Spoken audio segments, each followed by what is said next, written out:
दोस्तों, क़यामत से पहले याजूज माजूज निकल पड़ेंगे, जिनको हजरत ज़ुल्करनैन रज़ियल्लाहु ताला अन्हु ने एक गार में कैद करके रखा है। इस वक्त हजरत ईसा अलैहिस्सलाम की दुनिया पर हुकूमत होगी। अल्लाह ताला हजरत ईसा अलैहिस्सलाम की तरफ वही भेजेगा कि मैं ऐसे बंदे निकालने वाला हूँ कि किसी में इनके साथ लड़ने की ताकत नहीं है। तुम मेरे खालिस बंदों को कोहे तौर की तरफ ले जाओ। जब हजरत ईसा अलैहिस्सलाम सारे लोगों को कोहे तौर पर ले जाएंगे, इस वक्त याजूज माजूज निकल पड़ेंगे। अल्लाह ताला का इरशाद कुरान में यूं है, यहां तक कि जब खोले जाएंगे याजूज माजूज और वो हर बुलंदी से ढलकते होंगे। ये लोग याफिस बिन नूह अलैहिस्सलाम की औलाद से है। ये लोग बिल्कुल वहशी और जंगली है, जो बिल्कुल जानवरों की तरह रहते हैं। ये लोग अपने गारों से निकलकर तमाम खीतियां और सब्जियां खा जाते थे और खशक चीजों को लाद कर ले जाते थे। लोग इनसे बहुत तंग आज के थे। आखिर लोगों को इन वहशियों से राहत कैसे मिली और याजूज माजूज को एक पहाड़ के अंदर कैसे बंद कर दिया गया, इसको समझने के लिए हमको थोड़ा पीछे जाना होगा।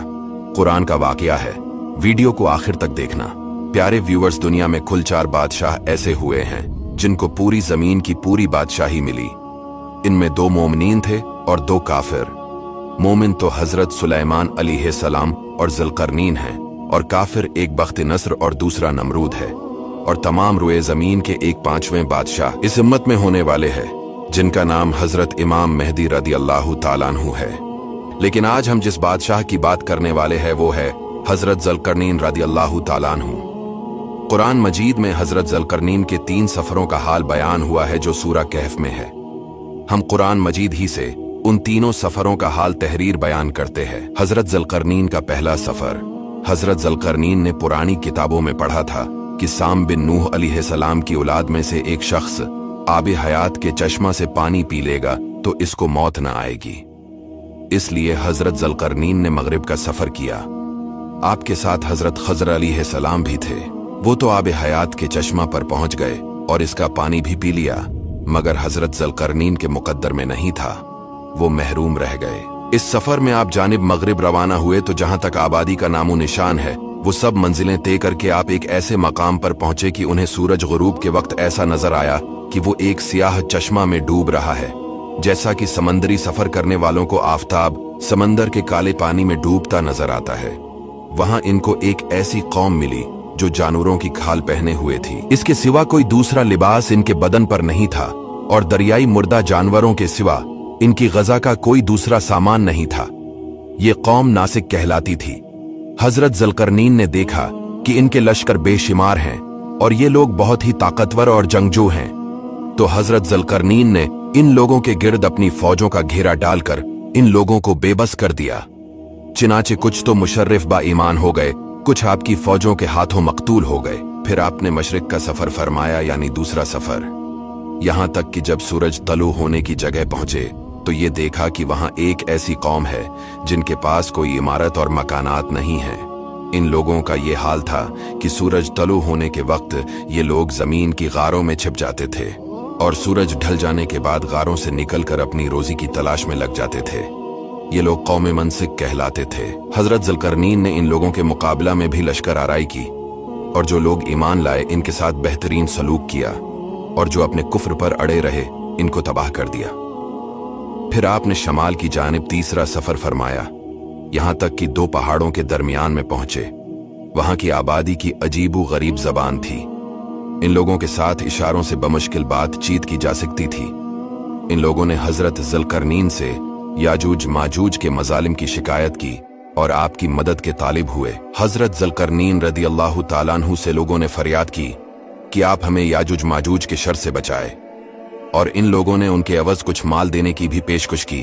तो हजरत ज़ुल्करनैन ने फरमाया कि मुझे तुम्हारे माल की जरूरत नहीं है, अल्लाह ताला ने मुझे सब कुछ दिया है, बस तुम लोग जिस्मानी मेहनत से मेरी मदद करो। चनांचे आपने दोनों पहाड़ों के दरमियान बुनियाद खदवाई। जब पानी निकल आया तो इस पर पगलाए तांबे के गारे से पत्थर जमाए गए और लोहे के तख्ते नीचे ऊपर चनकर उनके दरमियान में लकड़ी और कोयला भरवा दिया और उसमें आग लगवा दी। इस तरह ये दीवार पहाड़ की बुलंदी तक ऊंची कर दी गई और दोनों पहाड़ों के दरमियान कोई जगह न छोड़ी गई। इस तरह ये दीवार मुस्तहकम दीवार बन गई। हदीस शरीफ में है कि याजूज माजूज रोजाना इस दीवार को तोड़ते हैं और दिन भर जब मेहनत करते करते इसको तोड़ने के करीब हो जाते हैं तो इनमें से कोई कहता है कि अब चलो बाकी को कल तोड़ डालेंगे। दूसरे दिन जब वो लोग आते हैं तो खुदा के हुक्म से वो दीवार पहले से भी ज्यादा मजबूत हो जाती है। जब इस दीवार के टूटने का वक्त आएगा तो इनमें से कोई कहेगा कि अब चलो इंशाअल्लाह कल इस दीवार को तोड़ डालेंगे। इन लोगों के इंशाअल्लाह कहने की बरकत और इस कलमा का ये समरा होगा कि दूसरे दिन दीवार टूट जाएगी। ये क़यामत करीब होने का वक्त होगा और ये लोग निकल पड़ेंगे और हर तरफ फैल जाएंगे और जमीन में हर तरफ फितना फसाद और कत्ल गारत करेंगे। फिर वो कत्ल गारत करते हुए कुद्स के पहाड़ खम्र में पहुंचेंगे तो कहेंगे कि हमने जमीन वालों का तो सफाया कर दिया, चलो आसमान वालों को भी मार डालें। फिर वो आसमान की तरफ तीर फेंकेंगे जिनको अल्लाह ताला खून आलूद करके लौटा देगा, मगर मक्का और मदीना तीबा बीतल मुक़द्दस इन तीनों शहरों में ये दाखिल ना हो सकेंगे। फिर हजरत ईसा अलैहिस्सलाम की दुआ से उन लोगों की गर्दनों में कीड़े पैदा हो जाएंगे और ये सब हलाक हो जाएंगे। फिर अल्लाह ताला ऐसे परंदे भेजेगा, वो परंदे इन लाशों को वहां फेंक देंगे जहां अल्लाह ताला चाहे। फिर अल्लाह ताला एक आलमगीर बारिश भेजेगा जिससे जमीन बिल्कुल साफ हो जाएगी। इस बारिश की वजह से जमीन की पैदावार में बड़ी तरक्की होगी, यहां तक कि एक अनार एक जमात के लिए काफी होगा। हजरत ईसा अलैहिस्सलाम दुनिया में 40 साल रहेंगे, आपका निकाह होगा, औलाद पैदा होगी, फिर आप इंतकाल फरमाएंगे और हुजूर सल्लल्लाहु अलैहि वसल्लम के रोज़ा पाक में दफन होंगे। दोस्तों शेयर जरूर कीजिए।